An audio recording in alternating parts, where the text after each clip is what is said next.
luar biasa.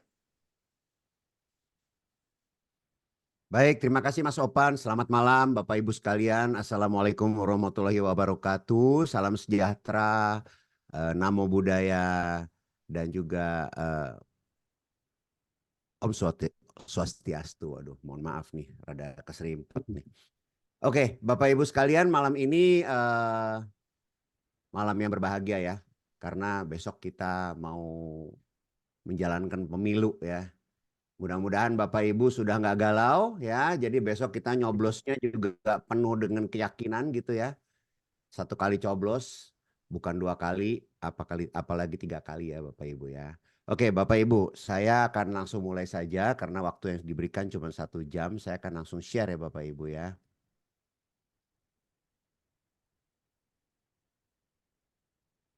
Sebentar Bapak Ibu.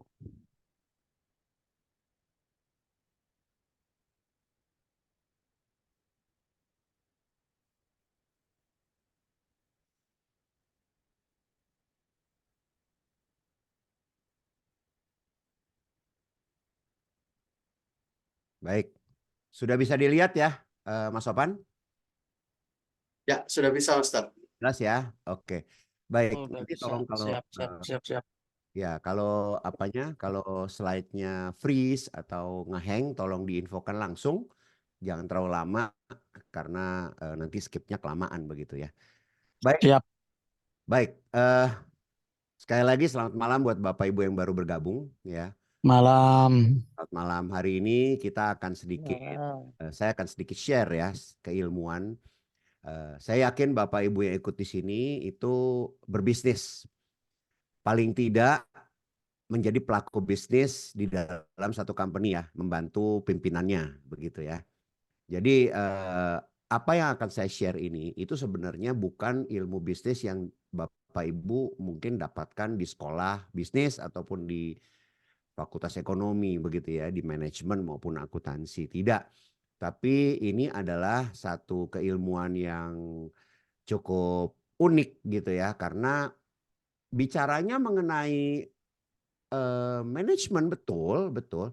Tapi ini sudut pandangnya atau perspektifnya itu lewat neuroscience atau ilmu syaraf. Jadi bukan neurologi yang bedah syaraf begitu bukan ya, tapi memang neuroscience ini itu bisa memiliki sudut pandang di mana eh, apa ya, manusia ini kan punya pikiran.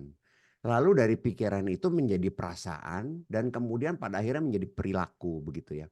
Nah, kenapa mesti belajar mengenai neuroscience in business ini atau kalau disingkat jadi neurobisnis ini gitu ya. Itu kita itu kan selalu bersosialisasi dengan siapapun, ya kan? Bisnis itu bicara apa sih Bapak Ibu? Jualan Bapak Ibu. Bottom line-nya adalah bagaimana kita mendapatkan income dan pada akhirnya kita punya profit ya Bapak Ibu ya. Income tapi kalau nggak ada profit ya kerja bakti namanya Bapak Ibu ya. Tapi kalau kita punya profit itu adalah tujuan kita berbisnis gitu ya supaya apa? Supaya bisnis kita itu makin melebar, membesar begitu ya. Sehingga pada akhirnya kita juga bisa apa ya, berbagi rezeki juga kepada teman-teman lain yang menjadi tim kita begitu ya. Nah, saya akan mulai satu-satu, Bapak Ibu. Saya berusaha sebaik mungkin menjelaskannya gitu ya, karena cuma 1 jam ya, Bapak Ibu.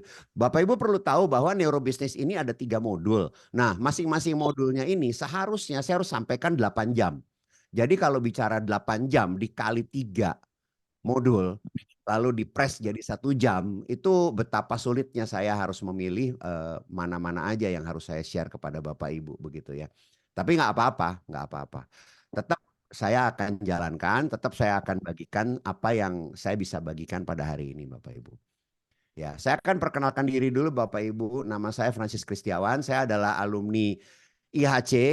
Ya, sudah cukup lah saya di IHC ini gitu ya. Sampai saya sudah menjadi salah satu asesor Bapak Ibu di BNSP. Sehingga Bapak Ibu kalau sudah L1, L2 dan mau ambil apa ya, sertifikasi BNSP, itu kalau di Jakarta bisa jadi ketemu saya offline Bapak Ibu. Saya akan assess Bapak Ibu, saya akan nilai Bapak Ibu kompetensinya apakah sudah bisa memegang sertifikat ijazah lah gitu ya, ijazah berlambang logo Garuda ya. Jadi saya salah satunya, hanya sekitar kalau nggak salah 40 aja ya, Mas Opan di seluruh Indonesia ya, 40 asesor gitu ya. Nah, saya background saya adalah seorang arsitek. Saya juga memiliki passion di dunia marketing ya, di manajemen sehingga saya ambil master degree di manajemen. Sampai saat ini saya sudah 22 tahun, mungkin lebih ya karena ini udah tahun baru gitu ya, di corporation managerial level. Terakhir saya bekerja sebagai Vice President Director di satu perusahaan multinasional. Perusahaan properti multinasional di milik satu negara yang penduduknya paling banyak di dunia ini Bapak Ibu ya. Dan saya saat ini masih dipercaya sebagai seorang CEO di satu perusahaan teknologi artificial intelligence gitu ya. Dan saya juga suka belajar Bapak Ibu, makanya saya tulis academic researcher gitu ya. Saya suka baca, saya suka nulis gitu ya. Saya suka bikin penelitian sama teman-teman gitu ya terkait perilaku, perasaan dan kaitannya dengan bisnis Bapak Ibu ya. Nah, terus selalu kalau di tengah sini Bapak Ibu lihat saya juga apa namanya punya ini ya, neuroleader, neuromarketer dan neurocommunicator. Ini adalah 3 gelar non akademis yang akan Bapak Ibu peroleh kalau misalnya ikutin modul spesifik dari 3 modul yang tadi saya sebutkan Bapak Ibu. Masing-masingnya akan punya gelar ini. Dan ini yang punya cuman IHC. Bapak Ibu nggak ada lagi yang punya di luar sana begitu ya. Kalaupun ada mungkin berbeda gitu ya. Jadi itu adalah sekilas dari saya. Saya akan lanjut sebentar. Ini adalah ijazah BNSP saya ya, hipnotis dan hipnoterapis. Bapak Ibu sekalian bisa ikut kalau sudah ikut L1 L2 ya. Kemudian ini adalah asesor saya yang sebelah kiri ya, uji kompetensi ya. Kemudian yang sebelah kanan instruktur ya. Jadi kalau di IHC itu kalau saya kalau Bapak Ibu ingin menjadi instruktur seperti saya sekarang ini, Bapak Ibu mesti punya sertifikat kompetensi instruktur seperti yang ini gitu ya Bapak Ibu. Lalu saya juga punya sertifikat IACT kalau nggak salah akan ada nih apa namanya sertifikasi IACT ini Mas Andri Hakim gitu ya. Mungkin saya nggak tahu, mungkin minggu depan kali ya Mas Opan ya. Nanti mungkin bisa kontak sama teman-teman IHC kapan. Syaratnya harus sudah lulus L1 L2 Bapak Ibu ya. Kalau mau ikut yang konversi ke internasional seperti ini ya. Oke Bapak Ibu ya, saya akan masuk ke materi. Seperti tadi saya katakan, kita punya modul ada 3 ya. Kalau ciri khasnya IHC itu selalu pakai kata hipno depannya ya. Ada hipno love, ada hipno macam-macam gitu ya. Nah di sini saya namanya hipno bisnis. Hipno bisnis ini terdiri dari 3, makanya namanya trilogi Bapak Ibu. Yang pertama ya itu namanya adalah neuro leadership, di mana Bapak Ibu akan dapat gelar non academic certified neuro leader ya, ketika sudah bisa menghabiskan atau menyelesaikan 8 jam yang yang ada di modul ini. Kemudian yang kedua namanya adalah neuromarketing Bapak Ibu. Neuromarketing ini itu adalah satu modul yang yang bisa diambil gitu ya di IHC gitu ya, dan dia punya gelar CNM Certified Neuromarketing ya. Saya nggak mau colongan dulu, saya akan jelaskan nanti satu-satu ya Bapak Ibu ya. Dan yang terakhir Bapak Ibu ya, sorry. Yang terakhir adalah neurocommunication. Neurocommunication.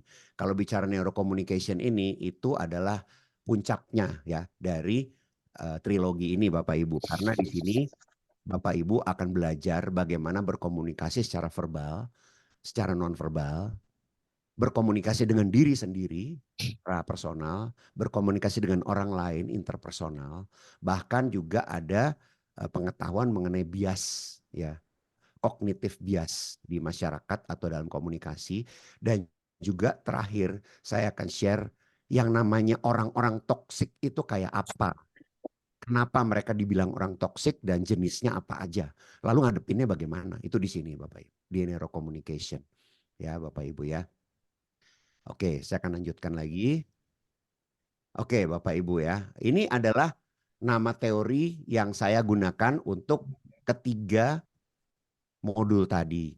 Ya. Teori ini namanya l'approche neurocognitive et comportementale. Ini bahasa Perancis, diciptakan oleh Dr. Jacques Fradin, ya, foundernya. Sehingga namanya kalau Bapak Ibu lihat namanya Neurocognitive and Behavior nih, NBA, ya gitu ya. Jadi ini adalah pendekatan yang saya gunakan supaya Bapak Ibu sekalian bisa memahami neuroscience ini. Karena neuroscience ini luas sekali Bapak Ibu. Kalau saya tidak gunakan satu pendekatan yang mudah dicerna sama Bapak Ibu sebagai orang-orang yang bukan dokter gitu ya atau bukan neuroscientist gitu ya. Itu Bapak Ibu akan overwhelm, akan apa ya, kebanyakan informasi ya kan, apa istilahnya tuh?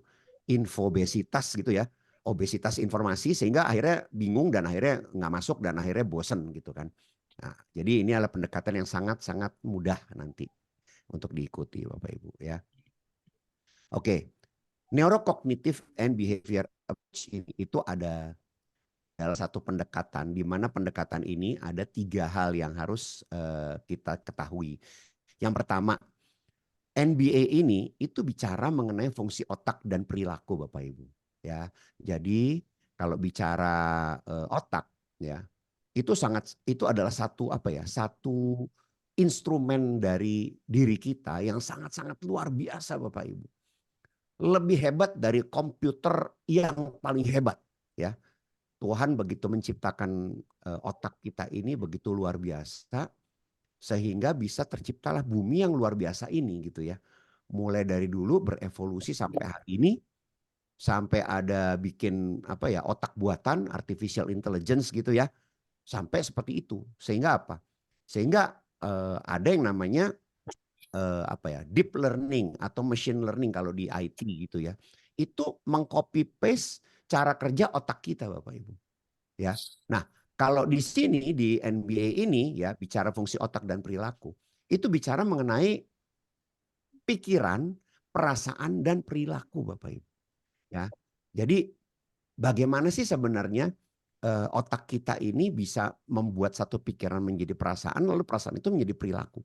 Sehingga pada akhirnya kita bisa melabel orang, orang itu baik, orang itu jahat gitu ya.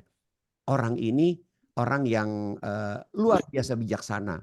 Orang itu orang yang tidak bijaksana. Kita melabel orang kan begitu Bapak Ibu ya. Nah ini nih di sini nih kita bisa tahu nih kenapa nih kok bisa kita kasih label seperti itu. Ya. Lalu yang kedua di dalam NBA ini prinsip keduanya adalah adanya teori sistem ganda.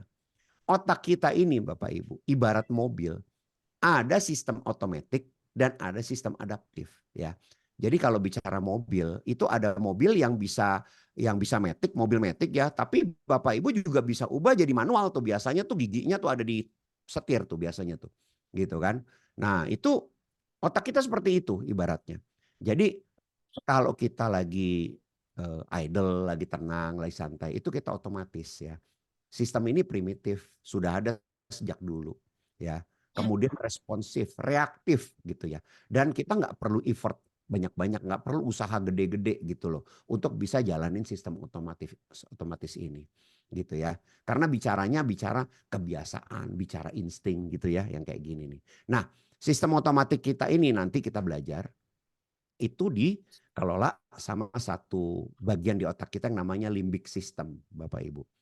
Limbic system ini sangat emosional dan speednya kencang. Kalau bicara ibarat prosesor gitu ya, itu speednya paling kencang.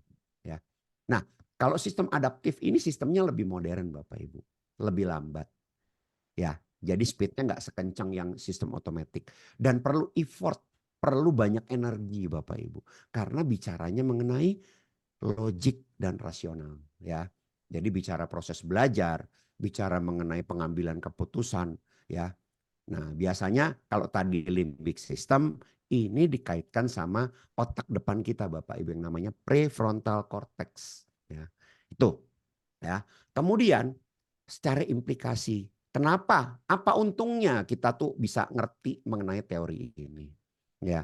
Kalau kita ngerti, ya, kita tuh jadi ngerti kenapa orang itu menjadi karakter yang seperti itu. Kenapa orang ini melakukan sesuatu yang nggak logik?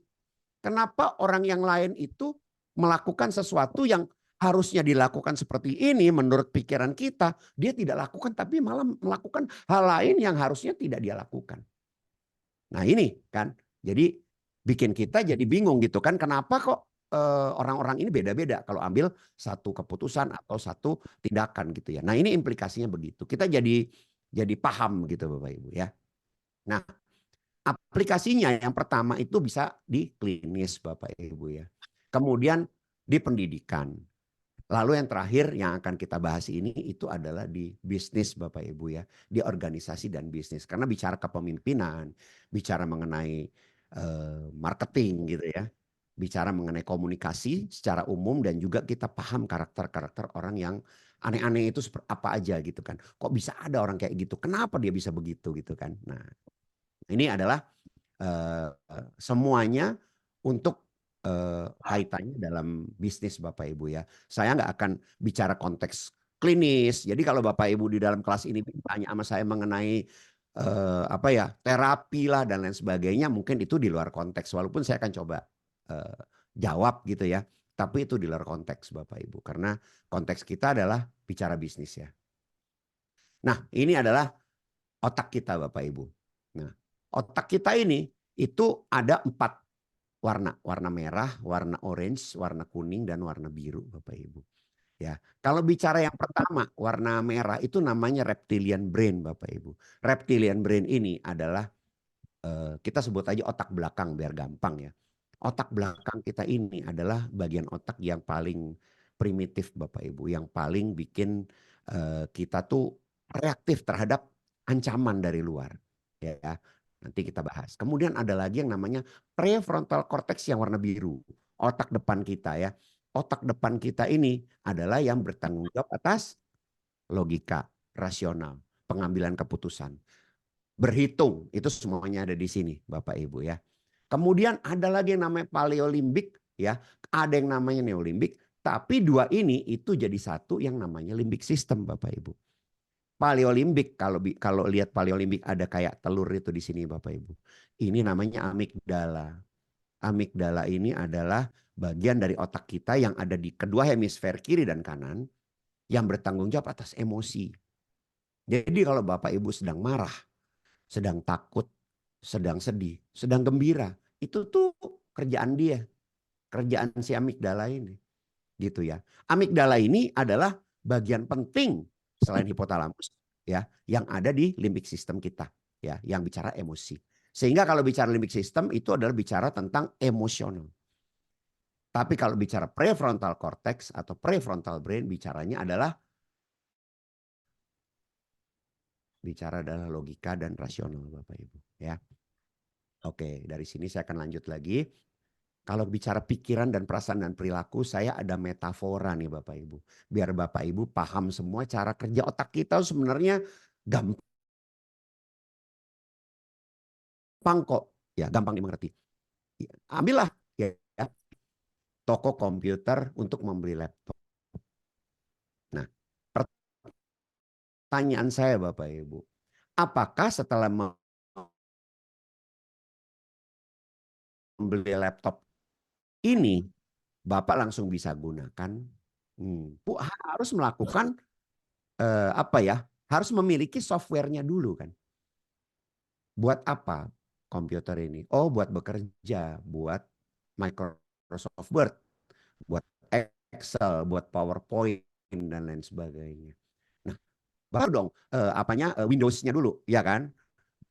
Baru bisa atau Mac-nya dulu, baru Bapak Ibu bisa bekerja gitu ya.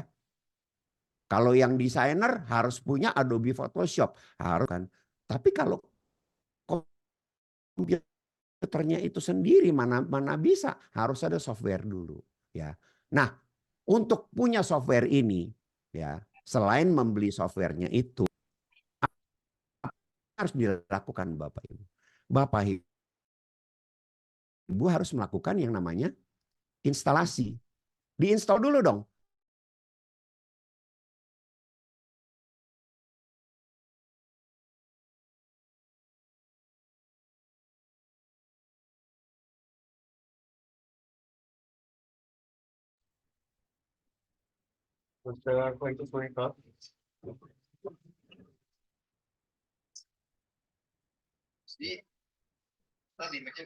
Master Prancis Unicode.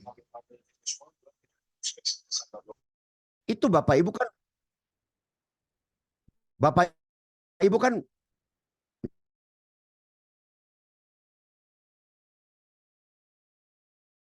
gitu ya. 1 tahun, 2 tahun, toddler, kemudian anak-anak, remaja, pemuda, dewasa dan sebagainya gitu ya.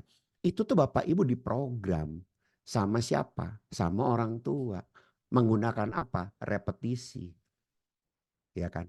Kita selalu dibilang kalau mau kalau dikasih barang sama orang, bilang terima kasih. Terimanya pakai tangan kanan, jangan pakai tangan kiri. Gitu kan? Sopan kalau ngomong. Harus salam sama bapak sama ibu. Sama orang yang lebih tua harus lebih hormat. Dan lain sebagainya gitu ya. Itu direpetisi terus setiap hari. Termasuk juga bapak ibu selera makan. Kalau bapak ibu makan sekarang ini suka apa. Biasanya bapak ibu orang tua itu juga suka. Gitu. Itu diprogram. Saya tuh hasil program ibu saya banget gitu ya.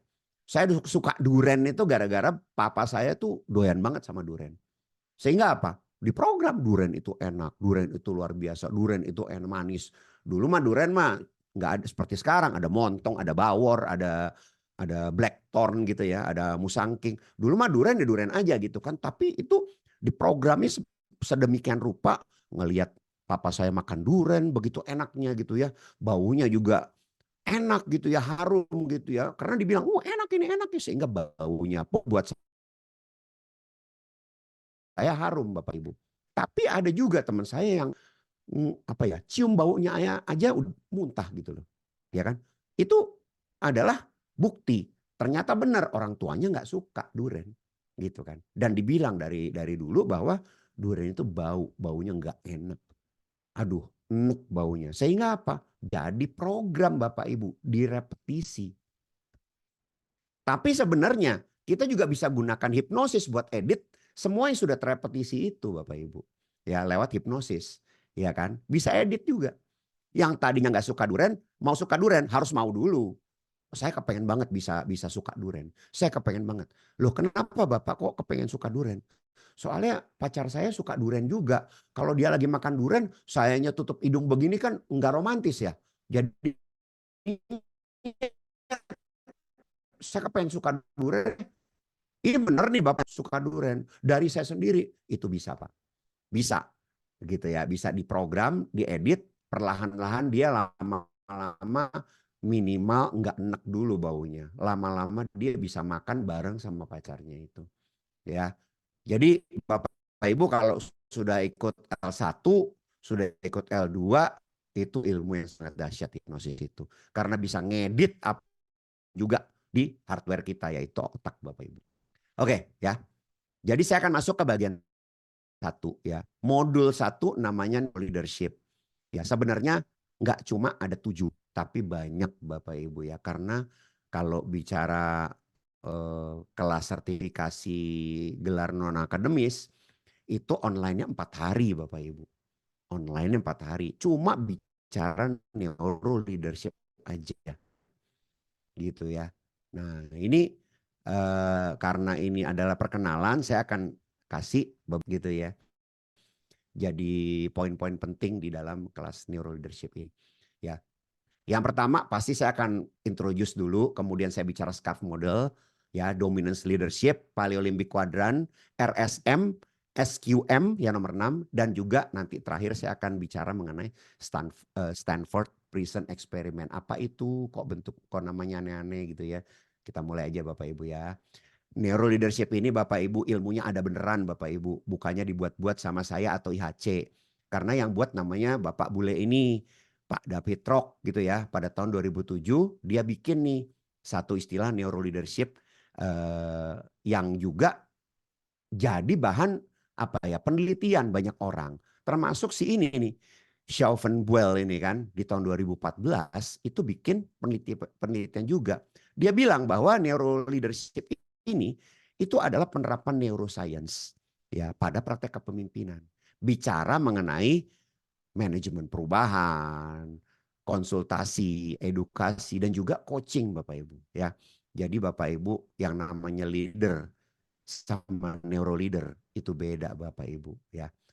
Kalau bicara objektifnya ya, kita bicara bagaimana ya keilmuan neuroscience ini itu dapat meningkatkan praktek leadership untuk meningkatkan kinerja organisasi yang lebih baik. Dan nih Bapak Ibu, poinnya adalah meningkatkan kesehatan terutama mental bagi para pemimpin dan timnya. Ya, kesehatan mental itu tuh penting banget Bapak Ibu, karena menurut salah satu presuposisi NLP itu bilang bahwa body and mind, tubuh dan pikiran, tubuh dan perasaan itu adalah satu. Kalau mental itu bicara pikiran dan perasaan ya Bapak Ibu ya. Lagi ruwet gitu ya, badannya pasti nggak enak. Begitu juga sebaliknya. Kalau badannya lagi nggak enak, Bapak Ibu nggak bisa mikir, nggak bisa berasa enak. Tidak ada mood yang enak begitu ya. Nah, ini ya, ini adalah objektif dari neuro leadership Bapak Ibu. Ya, kalau bicara neuro leadership itu bicara mengenai konsepnya David Rock lagi ya. Scarf model. Nah, jadi gini, scarf model ini bicara mengenai 5 hal ya. 5 hal ini sebenarnya terkait pengalaman manusia, pengalaman bersosialisasi ya. Mempengaruhi respons otak terhadap ancaman dan penghargaan. Bapak Ibu, otak kita itu sebenarnya cuma tahu 2. Sesuatu yang bagus berupa reward atau hadiah gitu ya. Dan sesuatu yang jelek berupa ancaman atau threat ya. Udah itu aja yang tahu. Sehingga muncul yang namanya yang itu reptilian brain. Kalau Bapak Ibu L1 udah tahu tuh. Fight, flight sama freeze ya. Nanti saya jelaskan di sini apa itu ya. Nah, ini ada 6 Bapak Ibu, ada status, ada certainty, autonomy, relatedness dan fairness. Itu apa sih sebenarnya gitu ya. Nah, ini harus nanti di kelas Hypnosis yang tanggal 15 saya akan jelaskan nih Bapak Ibu apa sih yang disebut dengan scarf model ini ya. Lalu saya juga akan menjelaskan apakah dominan dengan leadership ini hal yang sama apa beda. Nah, ini beberapa Bapak Ibu udah pernah ikut kelas saya gitu ya. Nah, ini mungkin yang Bapak Ibu yang pernah ikut kelas saya jangan jawab nih. Saya mau dengar dong dari Bapak Ibu, mohon open mic. Kira-kira dominan sama kepemimpinan itu sama apa enggak? Apakah kepemimpinan itu harus dominan ataukah dominan itu selalu kepemimpinan, Bapak Ibu?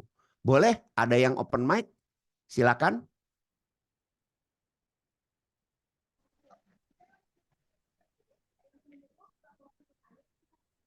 Silakan Bapak Ibu. Gak apa-apa, kita diskusi Bapak Ibu. Ya, diskusi supaya saya tahu kira-kira Bapak Ibu ini gimana pola pikirnya gitu ya. Apakah dominan dan leadership ini sama? Mas Sama Sofan? Pak, itu satu pemikiran Pak, Sama. sama. Sama ya? Oke, oke. Ada Leadership ya harus punya dominan. dominan dan leadership harus sama ya? Oke. Ada yang punya Ya, pendapat lain, Bapak Ibu? Kalau kepemimpinan tuh biasanya harus dominan Pak, begitu. Sorry Pak, suaranya agak kurang jelas Pak. Gimana Pak? Ya, kalau kepemimpinan tuh selalu dominan, gitu. Karena untuk anak buah biasanya tuh. Oke, ya. Begitu Master. Jadi dominan dan leadership itu sama ya, Bapak Ibu ya. Ya. Tapi sebenarnya kalau bicara di dalam neuro leadership ini Bapak Ibu ya. Dalam neuro leadership ya, yang namanya dominan dan leadership ini berbeda Bapak Ibu sebenarnya ya. Kalau bicara ya. Tapi nggak apa-apa. Nanti kalau Bapak Ibu ikut yang tanggal 15 saya akan jelaskan bedanya ada di mana. Itu seru itu ya. Nanti saya akan kasih contoh kawanan singa dan kawanan gajah itu nanti ya. Oke, Bapak Ibu ya. Sekarang bicara stres Bapak Ibu. Stres ini kan sesuatu yang apa ya, yang selalu ada dalam kehidupan kita Bapak Ibu ya. Nggak pernah kita lepas dari namanya stres. Aduh gua stres nih, aduh saya stres nih. Selalu gitu setiap hari ya. Mendikte self talk kepada diri sendiri bahwa saya stres Bapak Ibu. Ya. Stres ini Bapak Ibu itu sebenarnya adalah penyakit menular visual. Dalam konteks neuro leadership, kalau anak buah kita, kalau kita seorang pemimpin ya, anak buah kita melihat kita lagi stres, dia ikut stres Bapak Ibu. Karena ini adalah penyakit menular yang visual Bapak Ibu. Ya. Kenapa gitu kan? Karena otak kita punya yang namanya mirror neurons Bapak Ibu. Satu sel otak yang berfungsi menjadi cermin apabila melihat orang lain gimana, kita juga akan lakukan itu juga Bapak Ibu. Ya. Jadi sehingga kalau kita melihat orang lain stres, kita ikut stres karena apa? Itu dianggap ancaman sama otak kita. Tadi kan saya bilang ya, bicaranya mengenai reward and threat. Hadiah dan juga ancaman gitu kan. Nah ini bicaranya ancaman nih kalau ngeliat orang stres. Sehingga apa? Kita ikut stres Bapak Ibu. Ya. Tapi Bapak Ibu sedihnya, seringkali kita ini sebagai pemimpin, kitalah penyebab stres itu Bapak Ibu. Ya. Karena Bapak Ibu sekalian, kita sering berada di yang namanya paleolimbic mode. Ya. Atau kita masuk dalam sistem otak kita, limbic system kita yang sangat emosional. Sehingga kita menjadi dominan Bapak Ibu. Dominan ini kalau bicara paleolimbik ya, kalau tadi bicara dominan sama leadership, dominan adalah terlalu banyak self confidence. Over self confidence. Jadi kepercayaan dirinya dia tuh terlalu tinggi. Sehingga itu menyebabkan gangguan Bapak Ibu. Ya, kalau bicara mengenai keilmuan, dominan ini adalah terlalu tinggi, terlalu banyak kepercayaan diri. Sehingga sering kali orang-orang yang dominan seperti ini Bapak Ibu. Ya, itu melakukan manajemen by fear. Bapak Ibu sekarang ingat deh, ada nggak satu negara kecil yang kerjaannya bikin rudal melulu. Ya, dan selalu bilang saya nggak pernah takut sama Amerika. Kalau ada yang bersalah, tidur di meetingnya dia, dihukum mati langsung.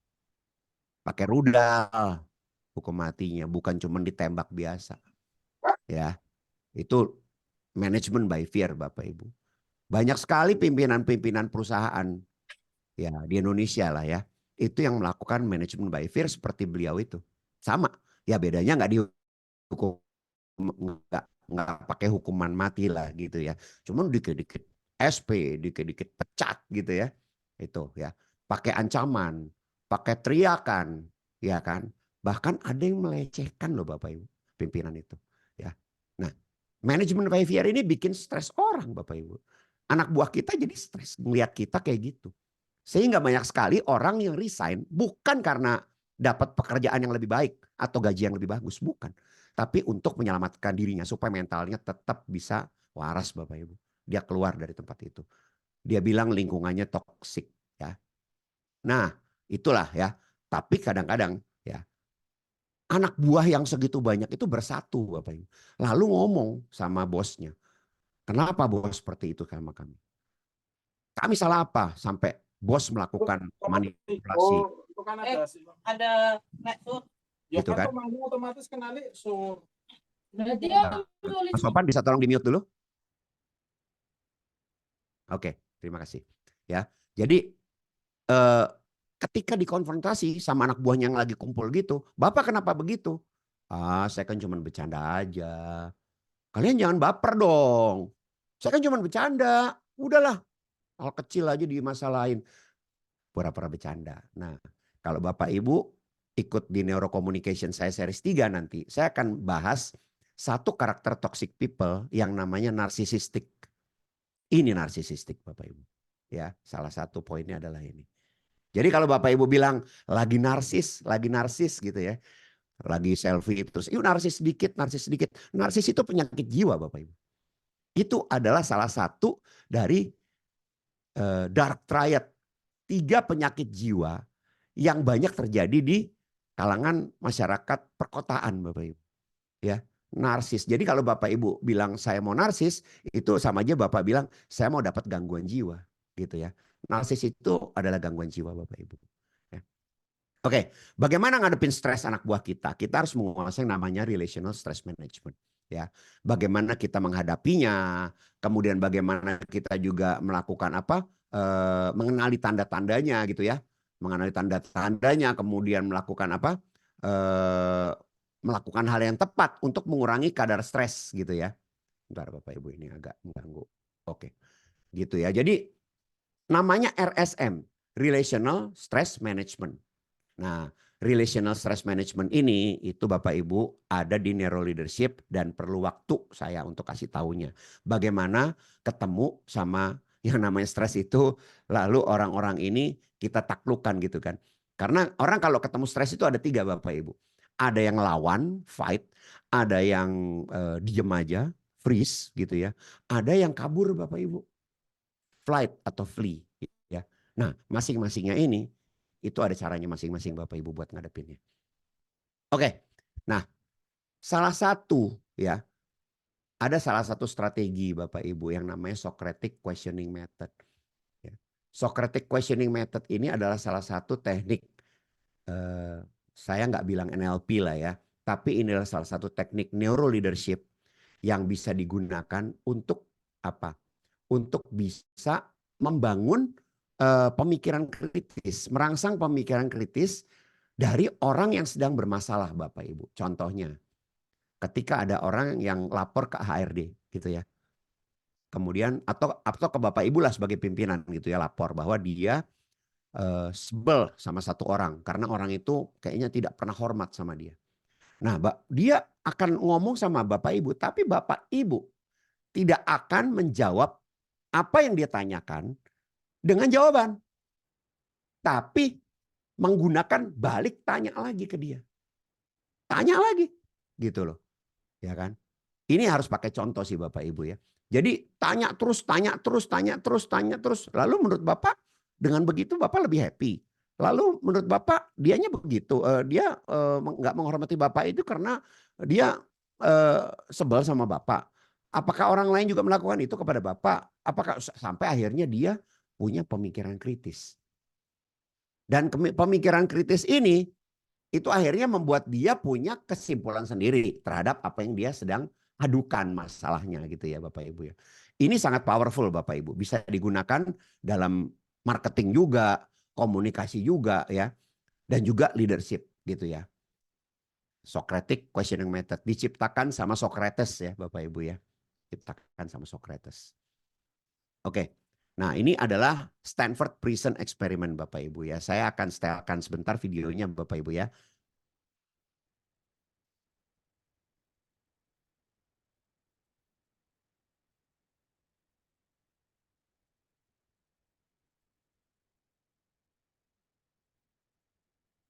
Would you rather be a guard or a prisoner?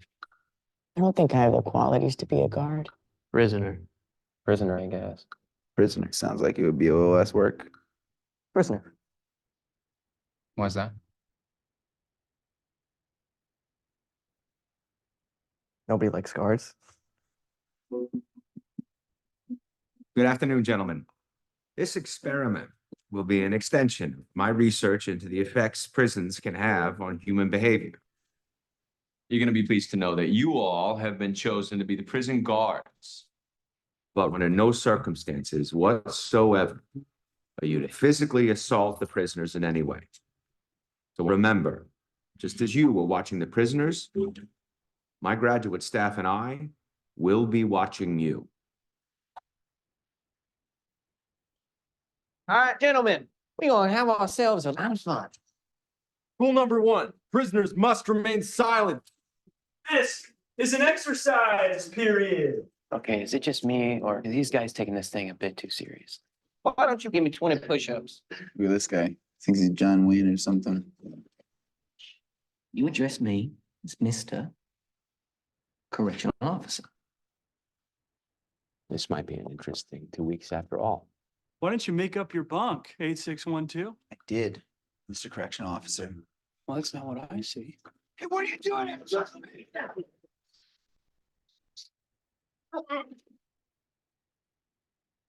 What's that? You just did him. You're not supposed to hit him. Should we step in? No, let the guards figure it out. Let's see where it goes. Good evening, gentlemen. How about we make this one a night to remember? This is all real. They won't let you go. They won't let us leave. Those are not prisoners. Those are not subjects. Those are boys, and you are harming them. You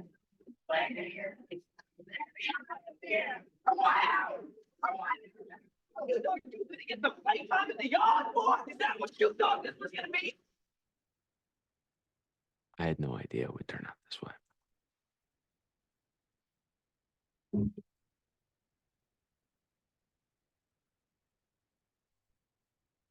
Oke, Bapak Ibu. Jadi mengenai Stanford Prison Experiment itu, Bapak Ibu. Tahun 1971 ada seorang psikolog ya, Philip Zimbardo. Dia ini adalah salah satu pengajar di Stanford University, Universitas Stanford ya. Nah, Stanford University ini dia bikin penelitian mengenai pengaruh otoritas, Bapak Ibu. Otoritas ya. Sehingga dia ciptakan penjara-penjaraan di dalam universitas itu. Ini bukan penjara beneran. Ya. Lalu dia pilih mahasiswa, Bapak Ibu. Banyak mahasiswa lalu dipilih, ada yang menjadi penjaga, ada yang menjadi tahanan, Bapak Ibu. Nah, mereka semuanya ini berteman, Bapak Ibu. Mau jadi penjaga, mau jadi tahanan, semuanya ini berteman, Bapak Ibu. Nah, apa yang terjadi, Bapak Ibu, ketika orang-orang yang punya yang menjadi penjaga ini dikasih otoritas? Kamu bisa lakukan apa aja, kamu kan penjaga, kamu harus bisa lakukan apa aja sama tahanan, gitu kan. Sehingga apa? Sehingga percobaan, eksperimen yang harusnya 2 minggu, 6 hari harus stop. Karena apa? Para penjaga yang dikasih otoritas ini melakukan perilaku ekstrim. Dan dibilang di sini ada tidak etis gitu ya. Jadi di sini tuh menunjukkan Bapak Ibu betapa otoritas yang diberikan secara tidak terbatas kepada manusia, kepada siapapun.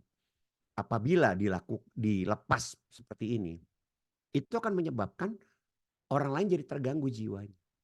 6 hari setelah eksperimen ini Bapak Ibu, hampir semua yang ikut di sini itu masuk rumah sakit jiwa. Karena mereka mendapat gangguan jiwa yang sangat serius. 6 hari seperti ini.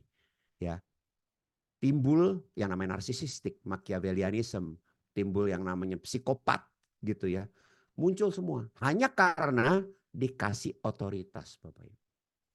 Nah, di dalam neuro leadership nanti kita juga akan bahas mengenai apa itu otoritas dan seberapa bahayanya kalau kita memberikan atau mempraktekkan otoritas yang kelewatan gitu ya, kebablasan gitu Bapak Ibu ya. Oke, dari situ saya akan itu. Nah, Bapak Ibu yang neuro leadership sementara saya sudah selesai dulu. Nanti Bapak Ibu kalau ada pertanyaan silakan ya. Tapi yang bagian kedua, saya akan bicara mengenai neuromarketing Bapak Ibu. Nah, neuromarketing ini menarik Bapak Ibu ya. Kalau neuro leadership tadi kita bicara mengenai anak buah kita, bagaimana mereka itu bisa kompak, bisa solid, kemudian bisa bikin prestasi yang bagus sehingga apa? Sehingga pada akhirnya bisnis kita ini terdukung dengan adanya performa yang baik dari mereka. Tapi kalau neuromarketing itu ke konsumen Bapak Ibu. Sekarang Bapak Ibu pasti punya online shop itu pasti banyak. Gitu ya, di Tokopedia, di mana-mana gitu ya. Di Instagram gitu ya, malah ada TikTok live segala macam gitu ya. Bapak Ibu dalam melakukan penjualan itu sebenarnya kita melakukan neuro persuasion Bapak Ibu. Melakukan persuasi secara neuroscience kepada mereka gitu ya. Bagaimana kok mereka bisa tertarik, bagaimana kok bisa mereka tuh jadi kepengen tiba-tiba beli sama kita ya. Jadi neuromarketing itu bicara apa? Disiplin ilmu yang mempelajari tentang otak dan reaksi syaraf terhadap rangsangan yang berkaitan dengan pemasaran. Artinya apa? Kita melakukan konten, kalau kita punya toko, orang datang lalu kita perlakukan dengan baik segala macam. Kadang-kadang Bapak Ibu, orang beli barang dari kita bukan karena barangnya, tapi karena kitanya. Gitu. Sekarang Bapak Ibu, kalau mau beli apa misalnya ya, TV gitu ya. Mereknya Sony misalnya gitu ya. Tipenya itu gitu kan. Bapak mau beli di toko manapun harganya mirip-mirip Bapak Ibu. Nggak pernah ada yang di sana jualnya 12 juta, yang di sini harganya cuma 2 juta. Nggak ada. Pasti bedanya sedikit banget gitu ya. Hitungannya hitungan sen lah kalau di itu ya, di hitungan yang sangat kecil begitu ya. Tapi Bapak Ibu, kenapa Bapak Ibu jadi belinya sama si A atau si B?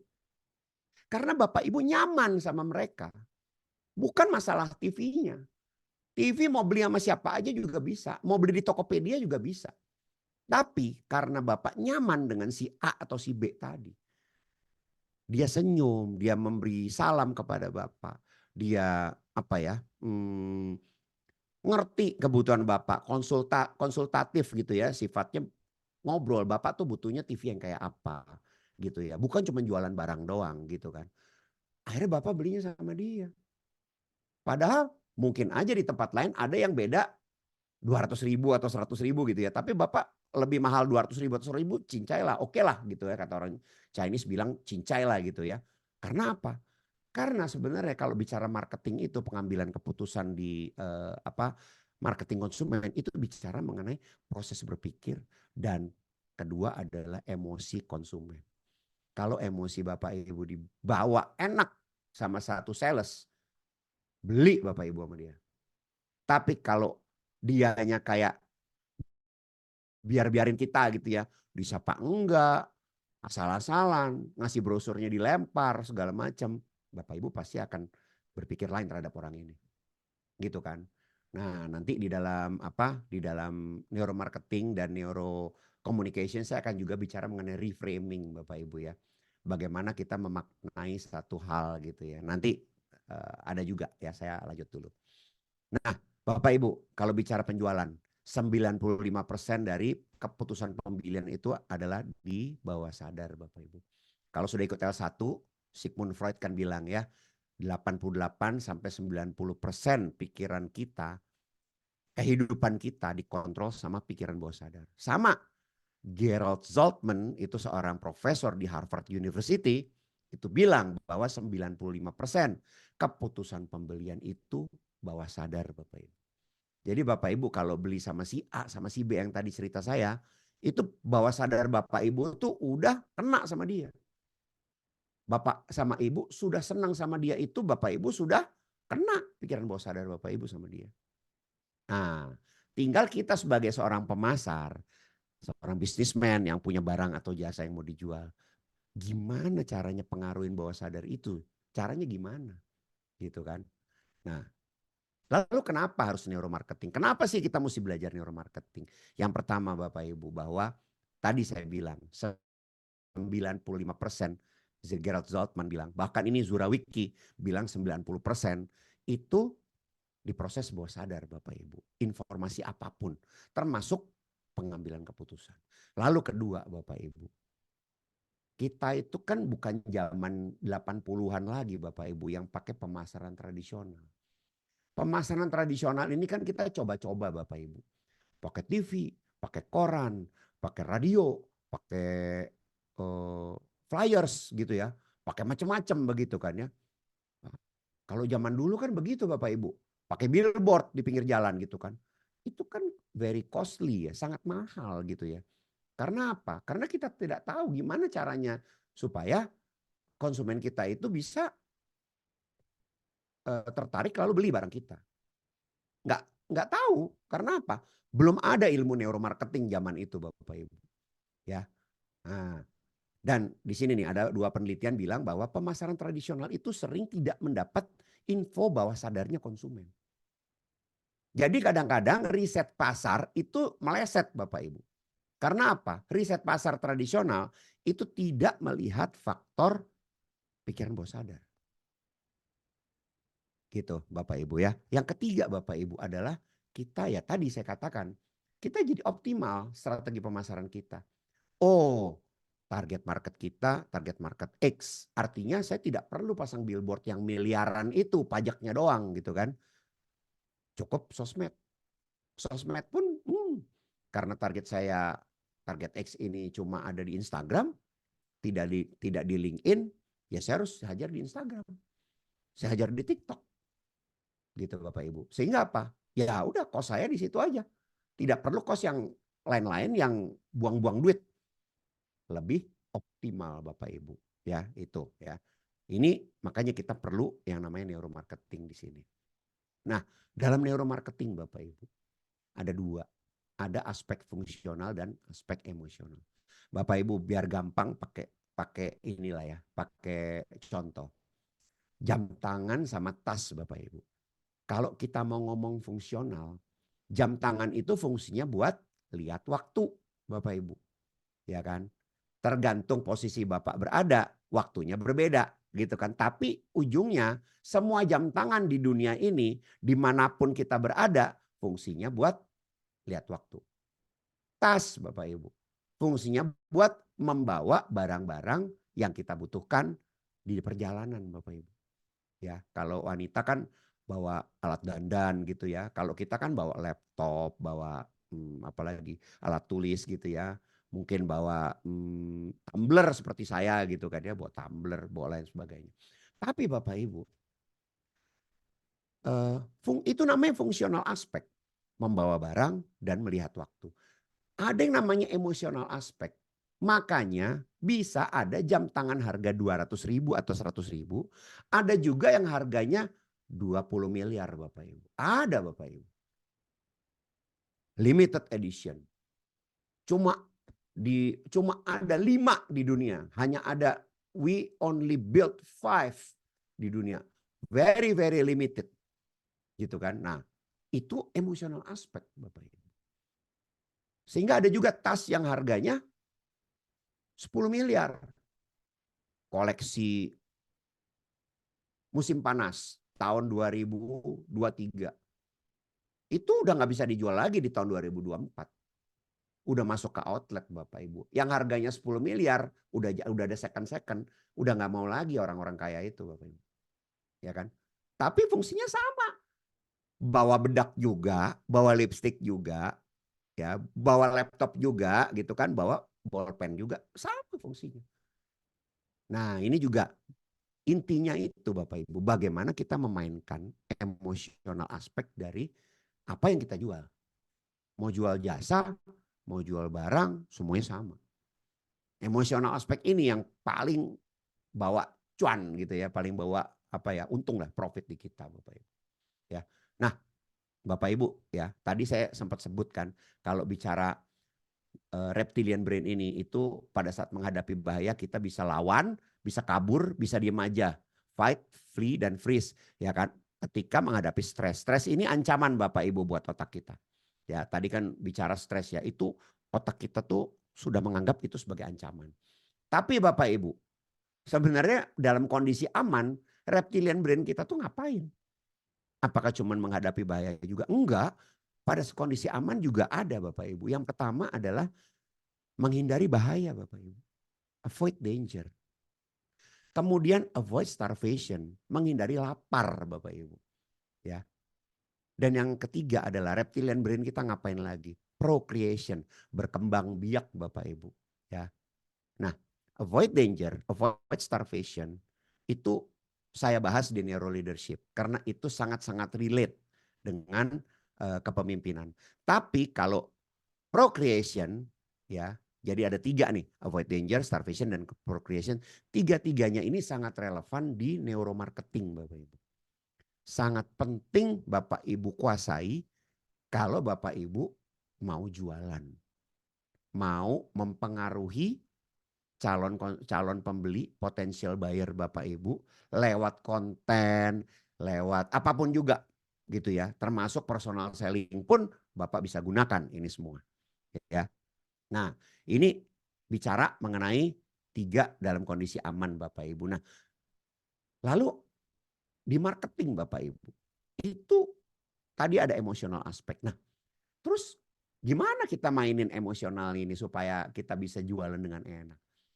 Emosi positif pasti Bapak Ibu, kalau barang Bapak Ibu bisa menimbulkan emosi positif dari orang yang beli, pasti dia akan repeat buyer. Emosi positif bisa macam-macam. Ya kan? Bisa karena barangnya kualitas bagus, bisa juga karena pelayanannya. Tapi emosi negatif juga bisa Bapak Ibu buat jualan. Nah, ini kan lucu ya gitu ya. Lalu pembelian impulsif. Bapak Ibu pergi ke mall ya. Nggak niat beli apa-apa, cuman kepengen ngadem aja karena cuacanya lagi panas sekali gitu ya. Masuk mall hanya karena pengen ngadem gitu ya. AC-nya enak gitu ya. Sama ngopi lah gitu ya, ngopi-ngopi aja. Tiba-tiba lihat ada baju bagus. Wah, Itu di etalase itu Bapak Ibu yang mengerjakan etalase-etalase di toko-toko baju, toko-toko mungkin S Hardware dan lain sebagainya itu ada profesi yang namanya visual merchandiser. Visual merchandiser ini tugasnya adalah bagaimana dia memainkan cahaya, warna, bentuk sehingga bisa merangsang sensor visual orang yang lewat untuk mengagumi dan akhirnya beli Bapak Ibu. Bapak Ibu kalau beli baju kadang-kadang di toko-toko itu kan ada itu ya, ada mannequin ya. Boneka yang buat masang baju itu, yang buat dipasangin baju itu ya. Wah kalau kita lihat bajunya bagus sekali dipasang di situ Bapak Ibu. Wah keren tuh kalau saya pakai itu tuh. Wah, tapi begitu kita beli kok nggak sekeren itu ya. Nah itu namanya pembelian impulsif yang kaget gara-gara kita kena hipnosis. Itu hipnosis Bapak Ibu. Karena Bapak Ibu jadi menahan dan melepas itu di situ kan. Beli akhirnya padahal nggak niat mau beli baju. Tiba-tiba pulang bawa tentengan aja gitu kan. Nah itu ya. Kemudian ada pengalaman emosional positif. Ini biasanya kalau kaitannya ke bank tuh Bapak Ibu. Atau after sale service satu produk gitu ya. Klaim asuransi, bukan klaim asuransi, klaim garansi. Klaim garansi, terus begitu sampai sana, wah dilayaninya luar biasa. Dikasih minum, dikasih snack gitu ya. Kemudian dikasih ruangan khusus Bapak Ibu. Lalu dia personal, ngobrol sama ibu, apa keluhannya, kemudian bagaimana, lalu dikasih prioritas. Oke, barang ibu saya prioritaskan ya, gitu ya. Yang kalau kerusakan kayak seperti ini, ibu perlu nunggu seminggu, tapi nggak apa-apa, khusus buat ibu bisa ambil besok sore, gitu. Nah, itu jadi pengalaman emosional positif. Kalau bilang bahasa marketingnya itu customer experience, ya itu customer experience-nya itu positif, Bapak Ibu. Nah, kalau udah dapat kayak gini nih, orang beli terus Bapak Ibu. Beli terus dah ya. Nah, nomor 5 ya, storytelling. Saya mau kasih video Bapak Ibu abis ini ya buat contoh ya. Dan nomor 6 obsesi. Kenapa kok orang bisa terobsesi? Obsesi ini itu adalah bentuk kepikiran yang kebablasan Bapak Ibu ya. Bisa barang, bisa manusia. Ya, Bapak Ibu pernah jatuh cinta lah ya. Ya kan, mungkin sekarang lagi jatuh cinta juga gitu karena terobsesi pengen ketemu melulu ya kan, pengen melihat wajahnya terus gitu ya, pengen hidup terus bersama dia. Kalau orang belum menikah tuh begitu tuh ya kan, wah betapa luar biasanya kalau saya bisa menikah sama dia. Tapi kalau udah menikah ceritanya beda Bapak Ibu ya, ceritanya beda ya. Jadi itu obsesi Bapak Ibu ya. Nah bagaimana membuat orang jadi terobsesi sama barang jualan kita? Itu juga ada triknya Bapak Ibu. Ya, yuk kita lihat video tentang storytelling emosional Bapak Ibu ya. Bapak Ibu pada saat video ini dimainkan boleh tebak ini produk apa, tapi jangan nunggu selesai di akhir ada ketahuan ini produk apa. Ya, silakan dilihat.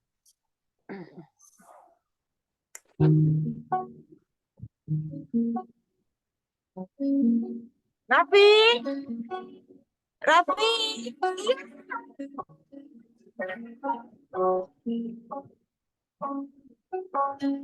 Ibu udah pernah makan udang belum? belum pernah.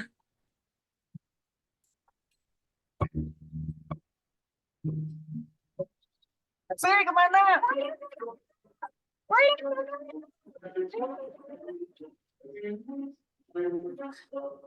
Raffi, ayo pulang nak. Ayo.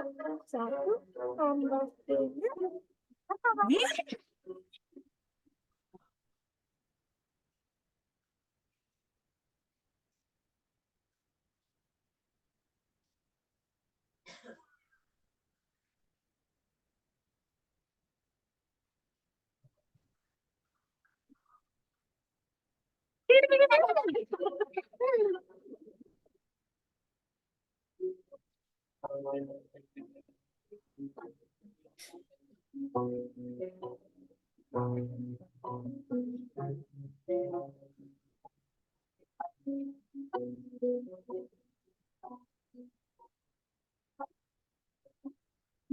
Gimana enak? Enak? Udah kenyang? Udah. Kamu sekarang cuci tangan ya. Ya.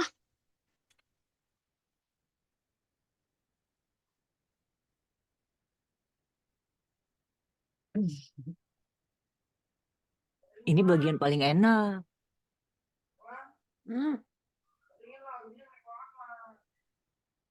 Apanya? Rapi. Ya nggak tahu. Mama aja pakai itu wifi kok tethering. Ya nggak bisa lah lagi nge-zoom. Sabar deh. Ya, Bapak Ibu, ini adalah iklannya Tokopedia. Nyambung nggak sama Tokopedia? Nggak nyambung Bapak Ibu. Ya, nggak nyambung. Ya walaupun di Tokopedia mungkin itu kali ya. Ada juga yang jualan udang gitu ya. Tapi di sini storytelling itu membuat kita jadi ingat sama Tokopedia. Cerita tentang udang itu loh, Raja Udang gitu, rumah makan Raja Udang itu, ya kan. Si Raffi gitu kan. Itu membuat kita jadi ingat. Saya berkali-kali nonton ini, tiap kali juga saya selalu nyesek Bapak Ibu, saya sedih gitu ya. Padahal udah berkali-kali loh nonton ini. Nggak kebal saya sama ini gitu ya. Kayak ini contohnya Bapak Ibu ya, penggunaan storytelling ya. Nah, bicara mengenai neuropersuasion Bapak Ibu ada 6 ya. Ini langsung saya munculin semua gitu ya. Ada hukum timbal balik atau reciprocity, ada hukum kelangkaan scarcity, ada otoritas. Tapi otoritas bukan kaitannya ke otoritas yang tadi ya, tapi otoritas ini kalau Bapak Ibu beli apa ya, odol gitu ya, atau pasta gigi gitu ya. Kadang-kadang yang jadi aktornya itu pakai baju dokter gitu kan, baju dokter itu kan baju otoritas gitu ya.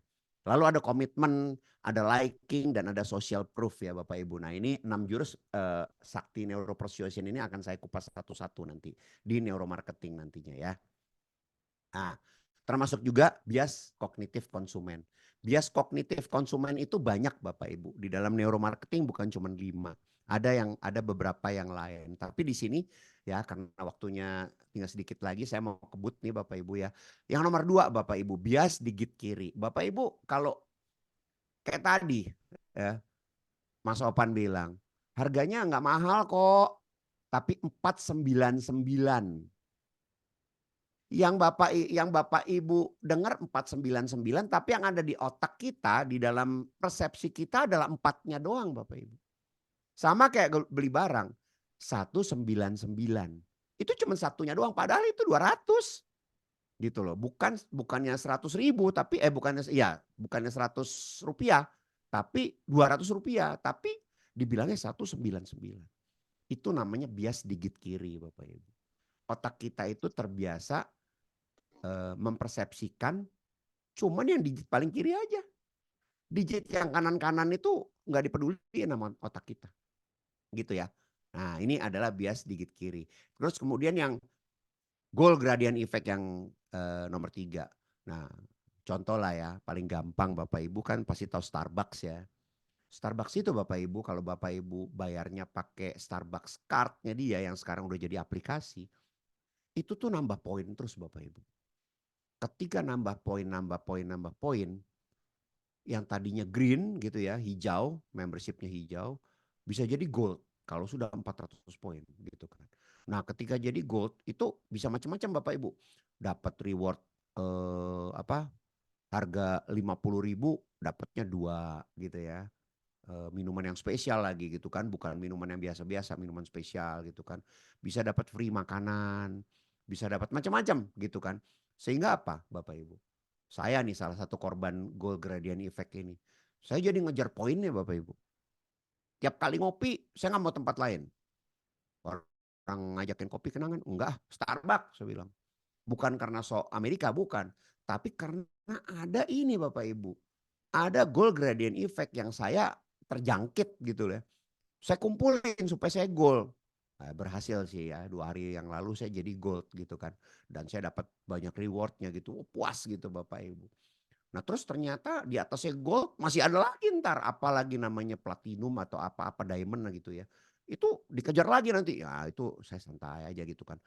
Nah biasanya Bapak Ibu goal gradient effect ini kalau udah dekat Bapak Ibu. Kayak misalnya 400 poin jadi gold kayak kemarin gitu ya. Udah 375.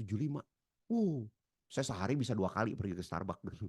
Buat ngejar supaya 400 cepat gitu ya. Itu manusia tuh. Kognitif bias itu. Kognitif bias Bapak Ibu. Ya. Kemudian yang namanya decoy pricing gitu ya, ada yang namanya anchoring, ada yang namanya expectancy effect gitu ya. Decoy pricing ini nanti saya kasih contoh Starbucks juga lah Bapak Ibu ya, ada juga decoy pricing itu ya. Nah ini adalah cognitive bias yang nanti detail ada di neuromarketing Bapak Ibu ya. Nah Bapak Ibu, bicara hipnobisnis itu ada dua Bapak Ibu. Satu dimensi kita sendiri, satu dimensi kliennya Bapak Ibu. Karena kan yang namanya hipnobisnis ini kan selalu melibatkan kita dengan orang lain.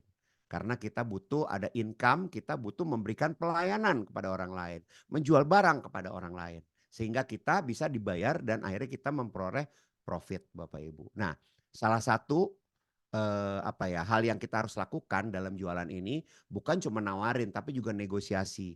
Nah dalam negosiasi ini kita perlu melakukan pembenahan diri dulu Bapak Ibu. Nah pembenahan diri ini ada di neurocommunication ya, nanti saya akan bahas. Tapi juga bagaimana kita juga bisa setelah membenahi diri bisa berkomunikasi dengan baik interpersonal kepada orang lain Bapak Ibu ya. Nah ini Bapak Ibu, banyak nih yang punya mental block kayak gini nih gitu kan. Orang kalau udah jadi sales itu malas Bapak Ibu. Padahal sebenarnya coba kita pikirkan. Bisnis apapun mau jadi kita ownernya atau apapun, ujung-ujungnya kan kita perlu jualan Bapak Ibu. Seluruh orang yang ada di dalam perusahaan itu sebenarnya adalah sales. Ya kan? Selalu adalah memperkenalkan produknya, memperkenalkan jasanya kepada pihak luar. Supaya datang dan akhirnya menggunakan dan akhirnya ada income. Tapi kalau ada posisi apa? Sales eksekutif. Wah jadi sales ya. Aduh enggak jadi sales. Ngapain? Aduh sales kan kelas rendahan. Ngapain? Ada yang berpikiran sales kelas rendahan. Dulu saya pernah jadi sales gagal. Sekarang pasti gagal lagi. Lah itu udah mental block tuh. Ya kan? Self talk kepada kita sendiri bahwa kita pasti gagal lagi. Nah ini yang mesti kita benerin Bapak Ibu. Mental block ini ya. Nah kemudian ada juga paradigma penjualan Bapak Ibu. Yang pertama namanya traditional selling. Traditional selling ini fokusnya sama barangnya Bapak Ibu. Ya, barang atau layanan atau jasa yang dijual. Jadi pokoknya intinya saya jualan. Yang penting closing, nggak peduli sama yang lain-lain, pokoknya closing. Urusan besok-besok terserah. Makanya banyak sekali orang yang suka berbohong Bapak Ibu, membesar-besarkan kualitas barangnya atau kualitas servisnya, sehingga kadang-kadang ketika nanti berhasil jual lalu nanti ditagih gitu ya, kok kualitasnya nggak seperti yang kamu ngomong, kok jasa yang saya pakai dari kamu ini nggak sesuai dengan komitmen yang kamu ngomong dari awal gitu kan, itu jadi masalah. Karena apa? Dia nggak peduli sama hal itu. Dia pedulinya closing saat itu, transaksional gitu. Tidak proaktif gitu ya. Apapun yang penting cepet-cepet beli deh, cepet-cepet beli deh. Itu traditional selling Bapak Ibu. Nah zaman sekarang itu namanya konsultatif. Bapak Ibu perlunya apa sih? Laptop. Oh Bapak Ibu tuh buat apa laptopnya? Oh saya sih buat kerja ya. Kerja keuangan kalau saya. Oh gitu ya. Kalau gitu nggak perlu mahal-mahal lah Pak. Ngapain Bapak beli yang mahal-mahal kayak gini? Bapak beli aja yang tipe yang ini. Tapi sebentar Pak. Bapak di masa depan bakal apa nih? Oh iya saya punya hobi desain sih sebenarnya. Nanti ke depannya mungkin saya pengen belajar desain lebih ini nih. Sama itu tuh bikin konten-konten tuh. Edit-edit video saya juga suka. Oh ya? Wah kalau gitu jangan yang ini Pak.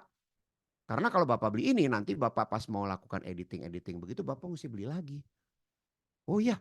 Terus gimana dong Mas? Ya Bapak yang ini aja kalau gitu.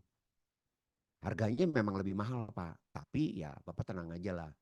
Untuk 5 tahun ke depan harusnya sih Bapak nggak perlu beli lagi. Karena apa? Karena ini cukup kenceng Pak. Prosesornya bagus, semuanya bagus. Nah itu adalah konsultatif selling. Sifatnya orientasinya solusi. Akhirnya apa kalau misalnya kayak gitu Pak? Diingat Pak. Setiap kali saya perlu laptop ataupun handphone. Saya nggak usah jauh-jauh. Saya tinggal WA aja dia. Mas. Ada lagi nggak laptop nih? Saya mau beliin buat anak saya. Saya mau beliin buat teman saya.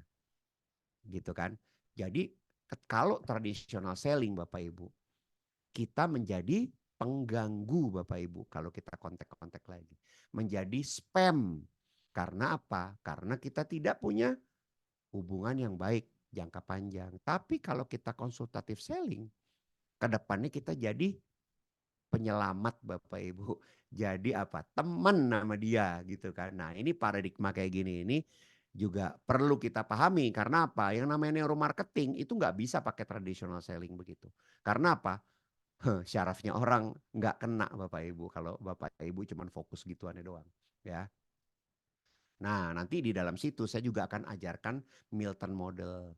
Milton Model ini sebenarnya adalah jurus Bapak Ibu. Kalau zaman dulu ilmu silat tuh ada 18 jurus penakluk naga gitu ya. Tapi ini sebenarnya jurusnya ada 27. Tapi yang relevan ada 19. Jadi nanti Bapak Ibu akan saya share terutama detailnya di neurocommunication ya dan neuromarketing juga. Itu Milton Model ini gimana cara pakainya. Saya kasih tahu satu jurus aja Bapak Ibu ya. Ya. Oh, jurusnya nggak ada ternyata, nggak apa-apa. Ada satu jurus namanya adalah apa ya? Double bind Bapak Ibu, double bind ya. Nanti di neurocommunication ada juga, mungkin ada nanti ya. Itu double bind itu begini. Oh, jadi Bapak maunya mobil yang sedan ya Pak ya? Oke.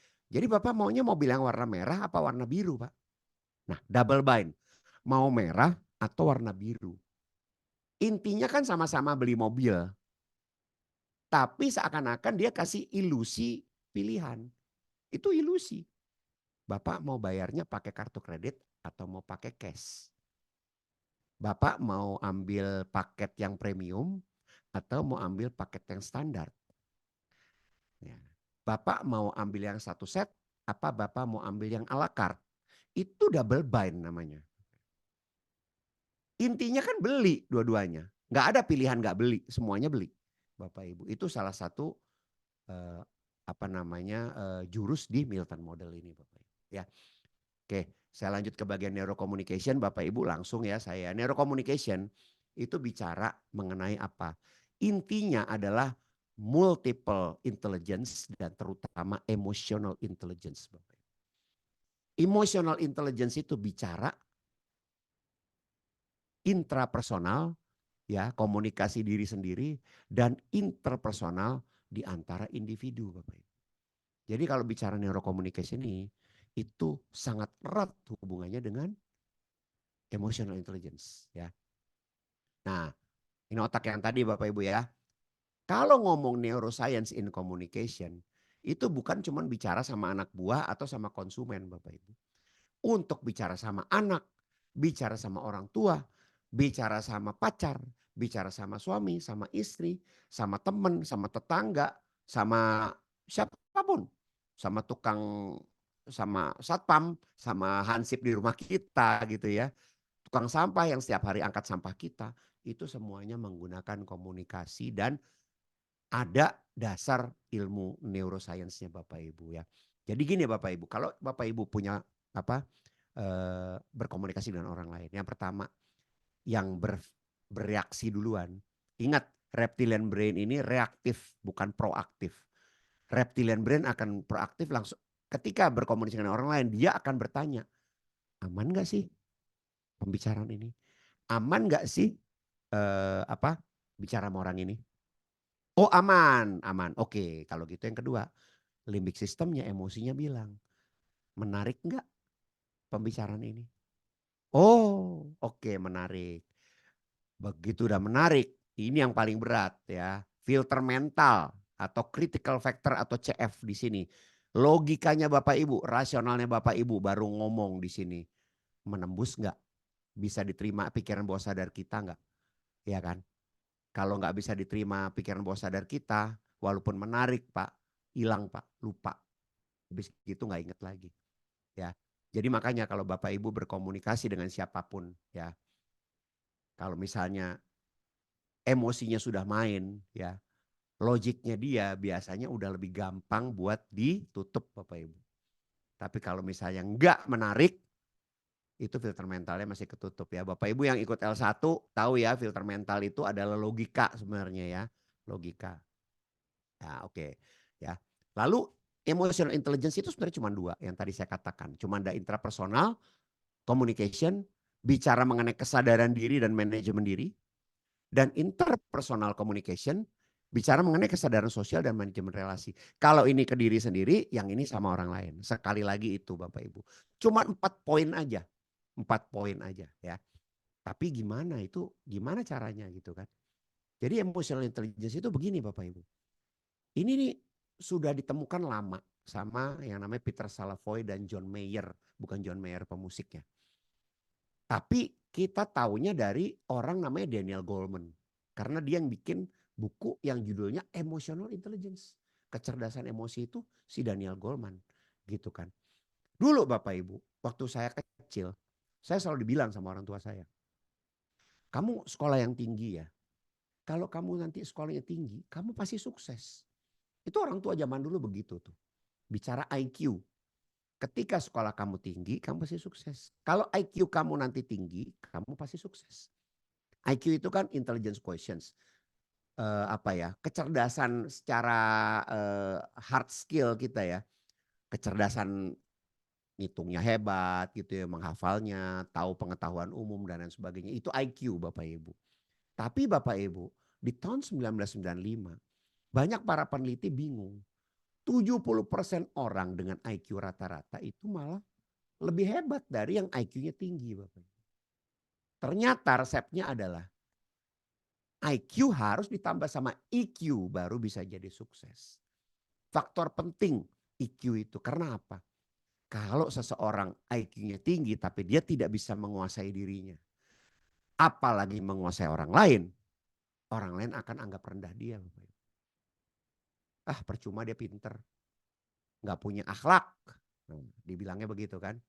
Nggak punya moral. Kasar orangnya. Kayak gitu tuh. Karena apa? Dia tidak bisa menguasai dirinya. Tidak memiliki intrapersonal communication bagian dari IQ itu. Ketika dia menghadapi satu ancaman otaknya ya gitu ya. Apapun ancaman itu. Entah salesnya drop. Entah anak buahnya berbuat salah atau apapun. Langsung meledak marah dan keluar kebun binatang gitu kan. Itu IQ-nya nggak tinggi Bapak Ibu. Walaupun dia pinter. Ya kan? Ya kalau Bapak Ibu baca Elon Musk ya di cerita-cerita. Beliau ini IQ-nya tinggi. Tapi apakah IQ-nya tinggi? Coba Bapak Ibu baca lagi. Ya, Elon Musk. Nah, itu ya. Nah, kalau bicara otak kita Bapak Ibu ada 2 nih, kiri dan kanan. Kan Bapak Ibu tahu ya, otak kita ada left hemisphere dan right hemisphere. Hemisfer kiri dan hemisfer kanan. Hemisfer kiri itu bicara mengenai bahasa dan komunikasi. Apa yang diucapkan orang, kita mengerti, kita memahami, itu otak kiri. Apa yang logik, analitis, termasuk hitung-hitungan, termasuk pengolahan data secara berurutan Bapak Ibu. Kalau di psikotes itu kan ngurutin segitiga yang terbalik-balik lah segala macam ya. Lalu fokus pada detail. Ya kalau ngurutin segitiga itu kan ada yang titiknya pindah sini, ada yang titiknya pindah sana. Harus detail kan kita. Itu otak kiri. Makanya kalau Bapak Ibu punya keahlian ya berhitung, matematika gitu ya, logiknya main. Kalau insinyur sipil ngerti statika gitu ya, mekanika teknik, orang-orang kimia bicara mengenai senyawa dan sebagainya, itu semuanya orang-orang yang hemisfer kirinya aktif Bapak Ibu, lebih aktif, lebih dominan. Tapi yang kanan ngapain dong kalau gitu? Yang kanan Ibu. Itu tujuannya adalah kemampuan spasial Bapak Ibu, geometris. Lalu keterampilan kreatif dan artistik, pemusik, penyair, pelukis ya. Itu semuanya ada di otak kanan. Tapi bicara yang kiri bicara detail, yang kanan bicaranya general, holistik, keseluruhan. Jadi kadang-kadang seorang pemusik itu kadang-kadang enggak teliti Bapak Ibu. Karena dia seorang yang holistik. Tapi enggak juga, ada juga pemusik yang teliti. Karena apa? Imbang gitu ya. Dan satu lagi, kalau tadi yang kiri ini bicara mengenai bahasa dan komunikasi, verbal, apa yang diucapkan. Yang ini bicara mengenai emosi dan komunikasi nonverbal. Jadi kalau Bapak Ibu sedang berhadapan dengan satu orang, mendengarkan dan mengerti apa yang diucapkan itu otak kirinya Bapak Ibu. Tapi apa yang diperagakan lewat gaya tubuh dia, bahasa tubuh dia, ekspresi wajahnya dia. Itu semuanya adalah otak kanan Bapak Ibu. Jadi kita harus seimbang. Nggak ada orang yang cuma otak kirinya doang yang jalan, kanannya mati. Atau yang kanannya doang yang jalan, kirinya mati. Nggak ada. Ini adalah koordinatif. Kiri dan kanan itu koordinasi Bapak Ibu. Ya. Oke, saya akan lanjut lagi. Ini pengetahuan sedikit. Nah, ini adalah satu quote yang selalu saya suka. Di mana quote ini bilang bahwa segala sesuatu adalah netral sampai kita memaknainya dengan suatu emosi tertentu. Maksudnya apa Bapak Ibu? Maksudnya adalah kita itu memandang apapun yang terjadi pada diri kita, pada orang lain, pada negara lain, pada dunia gitu ya, pada negara ini. Itu secara subjektif Bapak Ibu. Saya memandang satu hal mungkin berbeda dengan Bapak Ibu memandang hal yang sama. Karena apa? Masa lalu Bapak Ibu. Masa lalu. Kayak tadi saya cerita soal selera makan nih Bapak Ibu. Ya kan? Kayak inilah selalu deh. Selalu saya akan gunakan contoh yang paling saya selalu suka. Yaitu apa? Kikil Bapak Ibu. Kikil itu adalah makanan yang entah gimana teman-teman saya itu suka banget. Makannya itu enak banget gitu, luar biasa gitu. Sedangkan saya sangat tidak suka. Ngelihat aja saya enak Bapak Ibu, kikil itu. Karena apa? Karena di masa lalu saya sudah direpetisi oleh ibu saya yang kebetulan tidak suka makan kikil gitu ya. Lalu bilang kikil itu nggak enak, kikil itu keras. Kikil itu kaki loh, kakinya sapi itu. Kamu mau makan kaki sapi? Kaki gitu. Terus terrepetisi. Setiap kali makan, kalau bapak saya kebetulan suka banget sama kikil itu. Tiap kali bapak saya makan tuh lihat tuh si papa tuh makan kikil kayak gitu.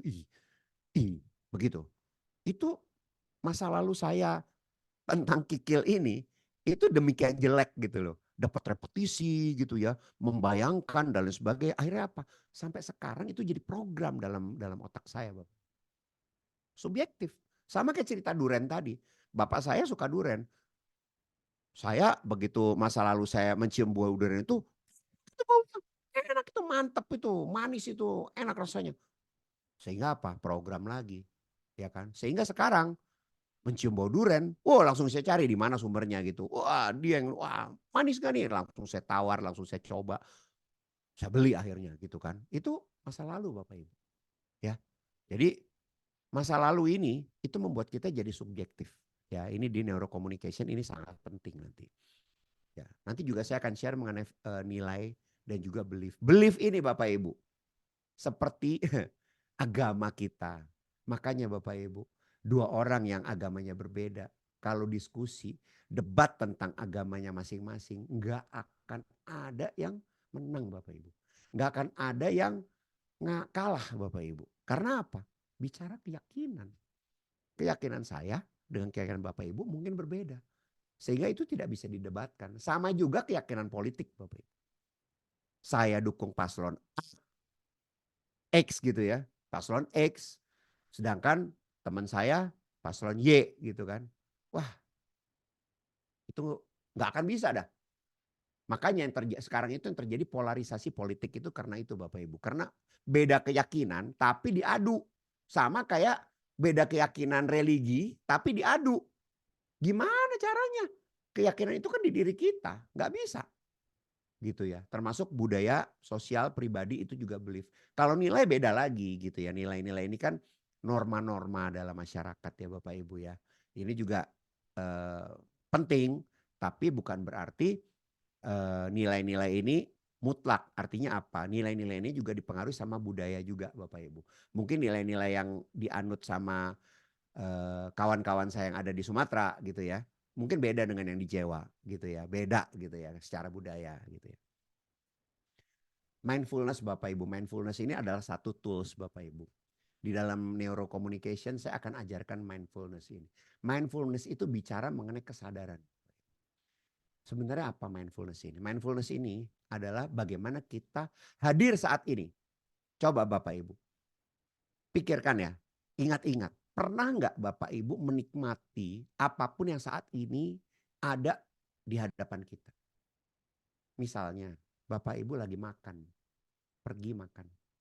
Apakah benar-benar Bapak Ibu menikmati total dari awal gigitan pertama sampai habis porsi itu? Menikmati total rasa rendangnya, rasa sayur kapaunya, rasa nasinya, rasa daun singkongnya, rasa cuminya, rasa udangnya dan lain sebagainya. Apakah pernah? Saya yakin tidak pernah. Karena apa?